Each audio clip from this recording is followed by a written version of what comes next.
তো আমরা বলতে চাই, বাংলাদেশে যে পরিমাণে লক্ষাধিক হিন্দুরা রয়েছে তারা বাংলাদেশে কোনো রকমের পূজা করতে পারবেন না, কারণ বাংলাদেশ একটা সংখ্যাগরিষ্ঠ মুসলিম দেশ। বাংলাদেশ সংখ্যাগরিষ্ঠ মুসলিম দেশ, এবং শুধুমাত্র হিন্দুত্ববাদের যেই পূজা পার্বণ এগুলোই না, হিন্দুরা যে বিভিন্ন রকমের চক্রান্ত করে এটা কেবল বাংলাদেশে না, এটা সারা বিশ্বে প্রমাণিত। সুতরাং হিন্দুদের কোনো পূজা পার্বণ, কোনো রকমের কোনো আয়োজন, কোনো অনুষ্ঠান, কোনো কিছু আর বাংলাদেশে করতে দেওয়া যাবে না। আমরা যদি এর পরবর্তীতে কোনো হিন্দুকে এখানে কোনো পূজা পার্বণ করতে দিই, আমরা কিন্তু আপনাদের হিন্দুদেরকে ঘাড় ধাক্কা দিবেন। এবং এই পুচকি মেয়েটি বাংলাদেশের তথাকথিত একটি রাজনৈতিক দল এনসিপি, এই এনসিপির নেত্রী। তো এই পুচকি মেয়েটি বাংলাদেশের হিন্দুদের সম্পর্কে কি বলল আপনারা তা শুনলেন। তো এই পুচকিকে বলতে চাই যে বাংলাদেশের হিন্দুদেরকে তুমি ঘাড় ধাক্কা দিয়ে বের করে দিবে যদি তারা পূজা পার্বণ করে।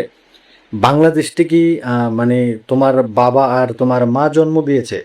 তোমাকে যেইভাবে জন্ম দিয়েছে বাংলাদেশটিকে কি তোমার মা বাবা সেইভাবেই জন্ম দিয়েছে? তোমার কথাবার্তা শুনে আমার কাছে সেটাই মনে হচ্ছে যে বাংলাদেশটি তোমার নিজের ভাই অথবা বোন। তাহলে সেই বাংলাদেশের যারা হিন্দুরা রয়েছে তারা সেখানে পূজা অর্চনা করতে গেলে তুমি তাদেরকে ঘাড় ধাক্কা দিয়ে বের করে দিবে। তোমার বয়স কত ঠিক আমি জানি না, দেখে মনে হচ্ছে 24-25 বছরের বয়সের বেশি তোমার হবে না। কিন্তু তুমি যেই কথাগুলি বললে, মানে এটা অন্যান্য রাজনৈতিক দলের মানুষও কিন্তু এই কথা বলার সাহস পায় না।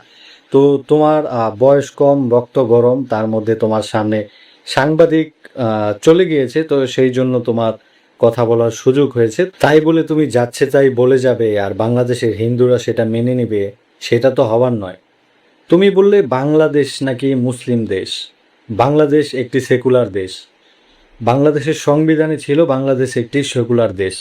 তো 1988 সালে যখন সংবিধানের একটু সংশোধন করা হয়, সেইখানে বাংলাদেশের যে মুসলিম বাংলাদেশের যে ধর্ম সেটা মুসলিম ধর্ম হিসাবে গণ্য করা হয়, যে বাংলাদেশের রাষ্ট্রধর্ম হচ্ছে ইসলাম। তো সেটা কেন? সেটা হচ্ছে তোমরা সেখানে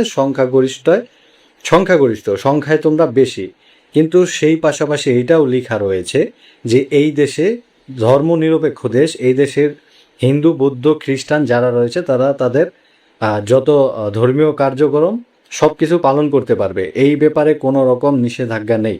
কিন্তু তুমি তোমার নিজের মতো বানিয়ে যাচ্ছে তাই বলে যাচ্ছ বাংলাদেশের হিন্দুরা সেইখানে যদি পূজা অর্চনা করতে যায় তোমরা তাদেরকে ঘাড় ধাক্কা দিয়ে বের করে দেবে। মানে এত বড় সাহস তোমরা কোত্থেকে পাও? এই দেশটায়, বাংলাদেশটা হিন্দুদের ছিল, বাংলাদেশটা হিন্দুদের। বাংলাদেশে মুসলিম কোত্থেকে আসলো? বাংলাদেশে মুসলিম কি জন্ম নিয়েছে? বাংলাদেশে মুসলিম জন্ম নেয়নি। বাংলাদেশের মুসলিমরা হচ্ছে বহিরাগত, তারা বাইরে থেকে এখানে এসেছে, ইয়েমেন থেকে এসেছো তোমরা। আর এই বাংলাদেশটা পুরোটা হিন্দুদের দেশ। তোমার বেশি দূরে যেতে হবে না, তো তুমি ভারতবর্ষ দেখো না, তুমি 1947-এর আগেই দেখো, 1947-এর আগেই ছিল বাংলাদেশ ভারতবর্ষে, এ পুরোটা ভারতের ছিল, পুরোটা হিন্দুস্থান ছিল। আর তুমি এখন একটু পুচকি মেয়ে, 24-25 বছরের একটি পুচকি মেয়ে এসে তুমি হিন্দুদেরকে ঘাড় ধাক্কা দিয়ে বের করে দিতে চাও। মানে তোমাদের এই ধর্মান্ধতার কারণে না, তোমরা যে মূর্খ, এই মূর্খতার কারণে, এই মূর্খের মতো কথা বলো, এই জন্য এই বাংলাদেশ একটা সময়ে অনেক বড় বিপদের মধ্যে পড়বে। মানে তোমরা যেরকম করতেছো, মানে বাংলাদেশের হিন্দুদেরকে বাংলাদেশে রাম মূর্তি বানানো নিয়ে এতটা তোমরা খেপে গিয়েছো। বাংলাদেশ সেকুলার দেশ, সেখানে সবাই সবার ধর্ম খুব সুন্দরভাবে পালন করবে। তোমরা সেখানে বাধা বিঘ্নতা দিচ্ছ, তোমরা সেইটাকে জোর করে মুসলিম রাষ্ট্র হিসাবে দেখাতে চাচ্ছ বিশ্বের কাছে। আর তুমি যে একটা কথা বললে বাংলাদেশের মানে হিন্দুরা নাকি মানে সারা বিশ্বেই নাকি তারা অরাজকতা সৃষ্টি করতে চায়, তারা নাকি ক্রিমিনাল। একটা জঙ্গি দেখাও তো, যে যেখানে একজন হিন্দু জঙ্গি রয়েছে। সারা পৃথিবীতে তোমাদের বিরুদ্ধে এখন কার্যক্রম শুরু হয়ে গেছে। তুমি অস্ট্রেলিয়া দেখো, জাপান দেখো, চায়না দেখো। চায়নার কথা কি বলবো, সেটা তো ওরা প্রতিনিয়ত করে যাচ্ছে বা মুসলিমদের উপরে অত্যাচার। তো সেই নিয়ে তোমরা কথা বলতে পারো না, কারণ মুসলিমরা যতগুলি জঙ্গি গোষ্ঠী রয়েছে বা যত আতঙ্কবাদী রয়েছে সকল হচ্ছে মুসলিম। তুমি একটা হিন্দু দেখাতে পারবা? মানে মুখ দিয়ে যা আসে তাই বলে দিলে হয়ে গেল? মূর্খতার একটা সীমা আছে। হ্যাঁ, এত রকম মূর্খতা করে মানে চলা যায় না। কিভাবে তোমরা মানে তোমরা তো আমার মনে হচ্ছে তুমি বিশ্ববিদ্যালয়ের ছাত্রী তুমি হবে। মানে ন্যূনতম জ্ঞান তোমাদের নেই, ন্যূনতম জ্ঞান তোমাদের নেই। তোমরা যে পাঠ্য বই থেকে যেই জ্ঞানটুকু আহরণ করো সেই জ্ঞানটুকু ধরে রাখার ক্ষমতা তোমাদের নেই। পড়ালেখা করো, এক্সাম দাও, পাশ করো, সেইটাকে কিভাবে বাস্তব জীবনে কাজে লাগাতে হয় সেই মানে সেই রকম বুদ্ধি তোমাদের নেই। এতটা মূর্খ তোমরা, এতটা মানে কি বলবো, এতটা গর্ধব, এতটা গাধা তোমরা।